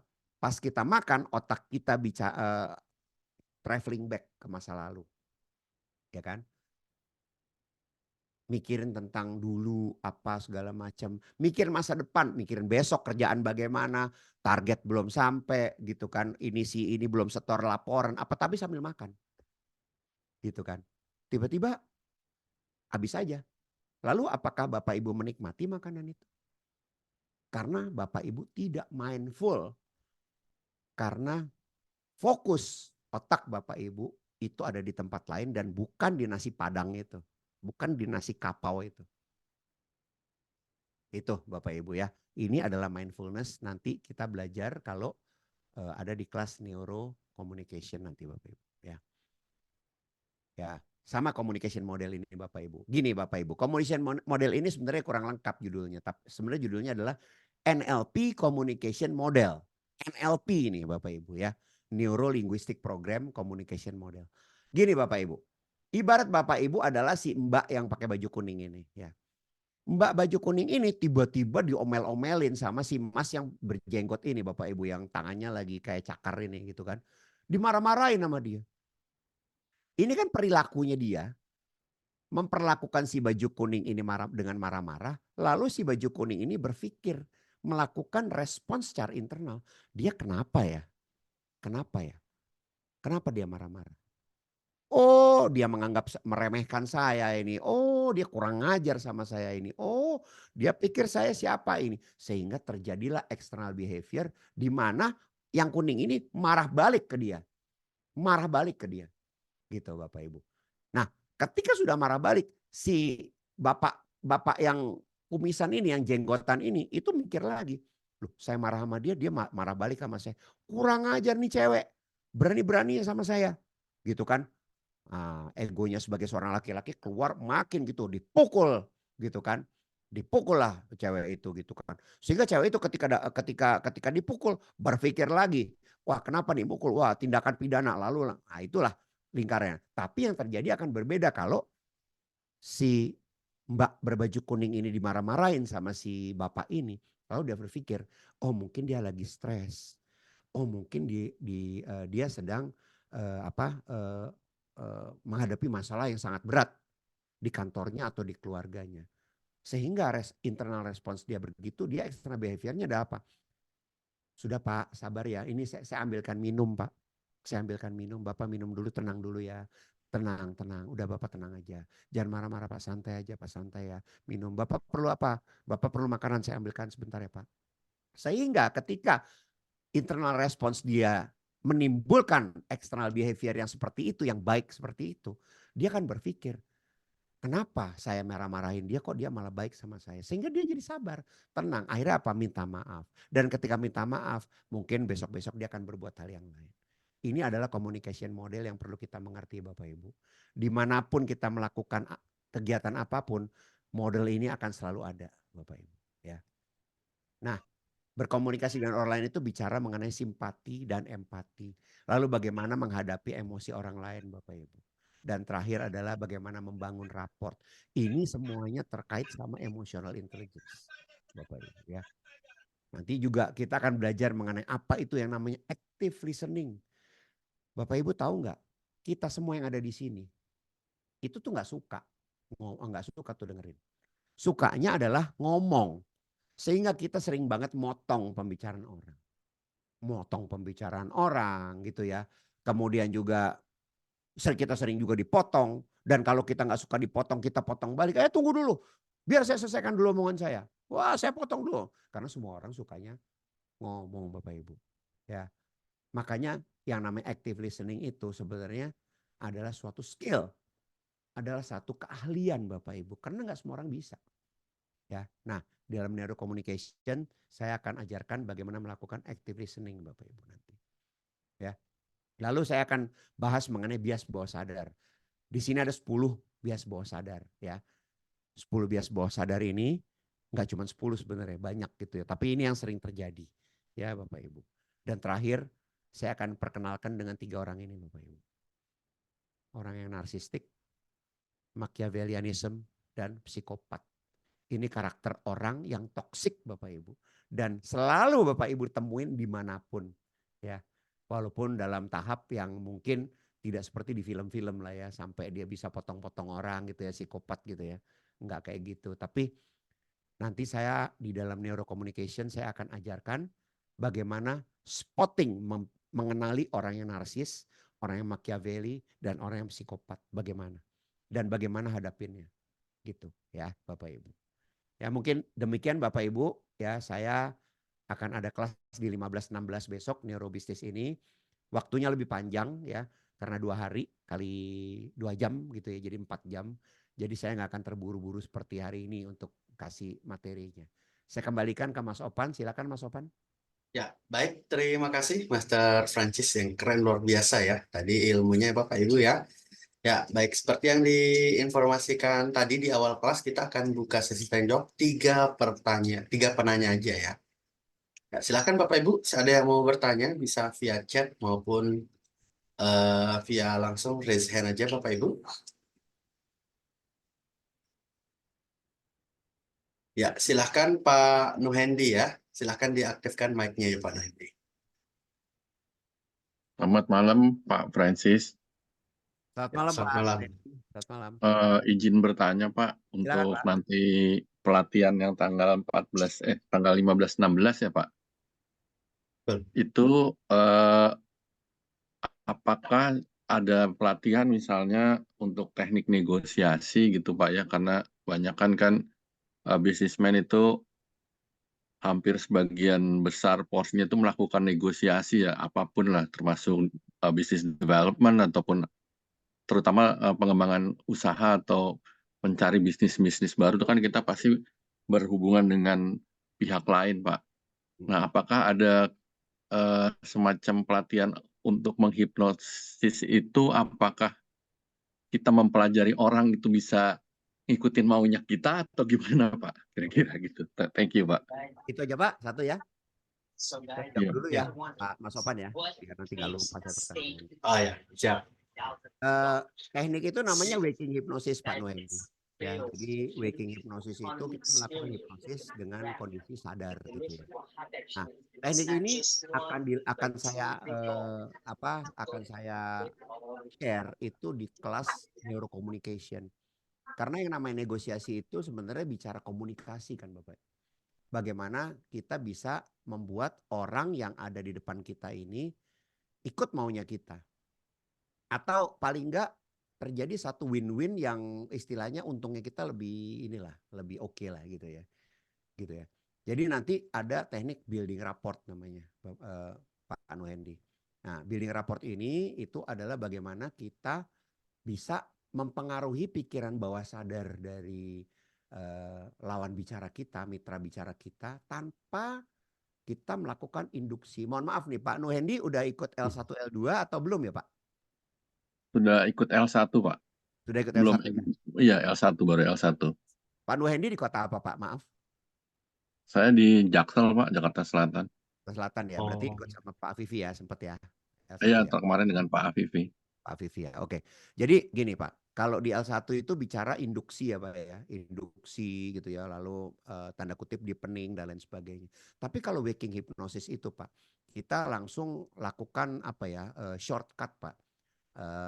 Potong kompas langsung, tidak melakukan induksi. Karena nggak mungkin mitra Bapak kan kita tidur makin dalam makin nyaman, ya nggak mungkin Bapak lakukan itu kan pada saat lagi negosiasi kan nggak mungkin Pak. Jadi itu ada namanya teknik ya Pak ya, di mana kita menggunakan kemampuan mirror neurons untuk bisa mendapatkan chemistry Pak. Building rapport itu tuh dapetin chemistry sebenarnya gitu. Jadi ini teknik komunikasi. bisa menggunakan Milton model, Socratic questioning method dan lain sebagainya gitu ya. Jadi teknik negosiasi secara hard skill-nya, secara apa keilmuan negosiasi angka dan lain sebagainya itu tidak. Tapi bagaimana orang tersebut jadi nyaman sama kita, Pak.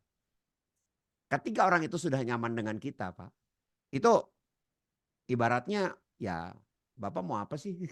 Gitu kan. Tinggal begitu aja ngomongnya gitu, Pak. Gitu. Jadi bukan ngomong hard skill-nya tentang negotiation skill ya, bukan. Tapi how to bagaimana cara membuat orang lain terpengaruh sehingga suka sama kita. Suka sama kita, chemistry-nya dapet gitu ya. Lalu besok-besok ngomong angka udah lebih apa ya? Udah lebih open, udah lebih nggak begini gitu loh, Pak. Nggak gitu, nggak apa ya, nggak nahan gitulah, gitu kan. Udah lebih kalau Chinese bilang cincai lah gitu. Itu Pak yang dipelajari nanti Pak di dalam neuro communication ya Pak ya. Baik Pak, terima kasih. Mungkin saya sebetulnya banyak bertanya, nanti aja pada waktu pelatihan barangkali Pak. Oh Saya siap. akan banyak bertanya. Biasanya Siap, Pak, baik. biar Bapak Ibu juga tahu ya di dalam pelatihan nanti, terutama pelatihan-pelatihan yang sifatnya modular ya, yang neuro leadership sendiri, neuro marketing sendiri, neuro communication sendiri. Neuro communication ini belum kita launch Pak. Baru neuro leadership dan neuro marketing saja. Biasanya habis gitu banyak yang diskusi Pak. Diskusi kasus ya. Kita bisa bahas dan kadang-kadang dari teman-teman yang ikut juga punya pengalaman yang sama bisa sharing. Jadi nanti boleh kasus per kasus gitu ya. Kalau yang besok Baik, nih Pak. silakan Pak, kalau misalnya mau diskusi boleh juga sih, nggak apa-apa. Baik Pak, saya ikut join Pak nanti. Makasih Pak. Terima kasih Ya, Pak. siap. Baik Pak Nuhendi, nanti bisa chat saya langsung ya Pak Nuhendi ya. Itu saya sudah Baik. share di semua grup Pak Nuhendi. Iya, Ya, baik Bapak di Ibu. nomor WA yang ada di nomor WA itu Pak, yang di dalam apa leaflet itu ya, atau Iya, dalam betul. ada ya. Baik. Betul Pak Nuhendi. Baik, makasih Pak. Siap, sama Pak Nuhendi. Baik, ada lagi yang mau bertanya Bapak Ibu? Dua penanya lagi.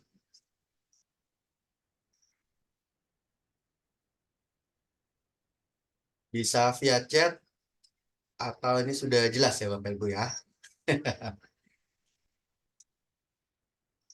Ya, baik. Sekali lagi saya informasikan ya Bapak Ibu ya, untuk kelasnya akan diadakan di 15 dan 16 Februari 2023, maaf 2024.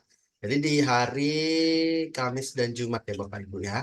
Nah, jadi Bapak Ibu bagi yang ingin ikut di kelas neurobisnis ini, Bapak Ibu bisa langsung kontak nomor yang ada di grup ya Bapak Ibu ya. Di sana sudah ada saya share untuk nomor dan info pendaftarannya ya Bapak Ibu ya.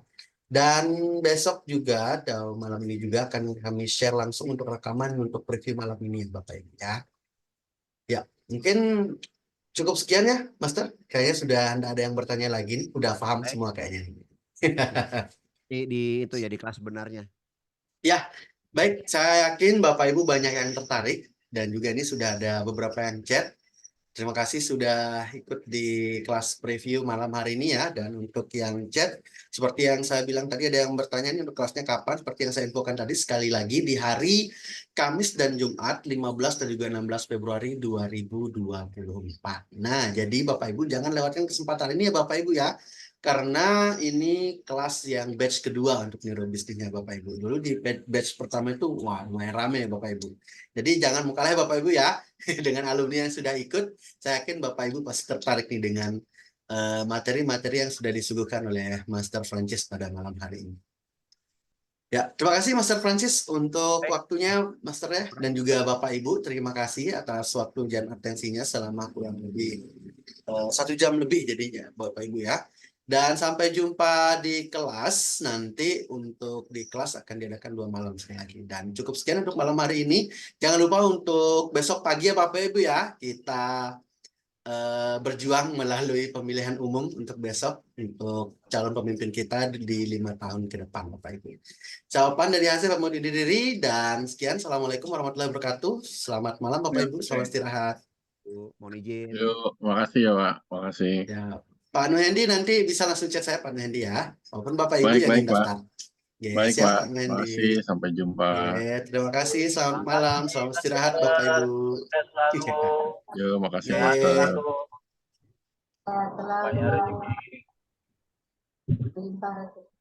Terima kasih kakak. Ya, terima kasih. Selamat malam. Terima kasih. Nah.